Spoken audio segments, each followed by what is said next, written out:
पुरुषार्थ से प्रारब्ध। ओम शांति। विषय: योग बल से विश्व परिवर्तन और अतीन्द्रिय सुख की अनुभूति।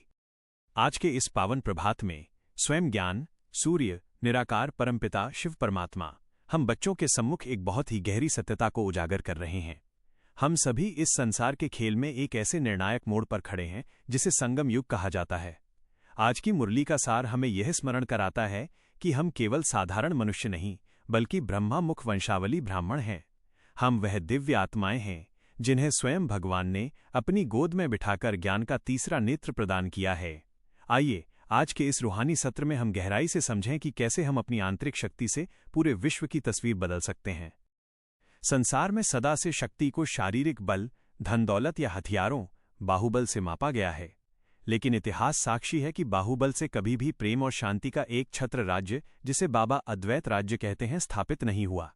आज बाबा ने स्पष्ट किया कि चाहे किसी के पास कितनी भी बड़ी सैन्य शक्ति क्यों न हो, वो विश्व का मालिक नहीं बन सकता। विश्व का मालिक बनने का एकमात्र आधार है योग बल। जब हम आत्माएं उस परम पिता के साथ अपने बुद्धि का योग जोड़ती हैं तो हमारे जन्म जन्मांतर के पाप भस्म होते हैं और हम पुण्य आत्मा बनते हैं। यही वह शक्ति है जो न केवल हमारे स्वभाव को बदलती है बल्कि पूरी प्रकृति के तत्वों को भी शुद्ध कर देती है। बाबा कहते हैं कि घर घर को रूहानी हॉस्पिटल और यूनिवर्सिटी बनाओ। हॉस्पिटल इसलिए क्योंकि यहाँ याद की औषधि से आत्मा के दुख दूर होते हैं, और यूनिवर्सिटी इसलिए क्योंकि यहाँ से हम एवर हेल्दी और एवर वेल्दी बनने की शिक्षा पाते हैं। आज की शिक्षाओं को जीवन में उतारने के लिए हमें नन्स के उदाहरण से सीखना होगा। None but one.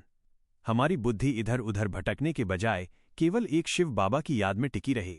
ये हमारा अंतिम जन्म अमूल्य है। इसे केवल अपनी सुख सुविधाओं में नहीं बल्कि रूहानी सेवा में सफल करना है। जो कुछ हमारे पास है, तन, मन, धन, यदि हम उसे ईश्वरीय कार्य में प्रत्यक्ष रूप से लगाते हैं तो वो 21 जन्मों के लिए हमारे लिए जमा हो जाता है। जब हमारी बुद्धि इंद्रियों के आकर्षण और देह के संबंधों से ऊपर उठ जाती है, तब हम उस सुख का अनुभव करते हैं जो इंद्रियों से परे है।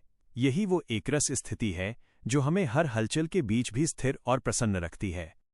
अंत में समझें तो आज बाबा ने हमें जो ज्ञान का तीसरा नेत्र दिया है, उससे केवल स्वयं के कल्याण को ही नहीं बल्कि सारे विश्व के परिवर्तन को देखें।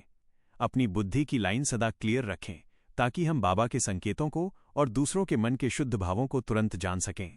याद रहे, हमारा पुरुषार्थ ही हमारी आने वाली श्रेष्ठ राजाई का आधार है। अभ्यास और मेडिटेशन कमेंट्री।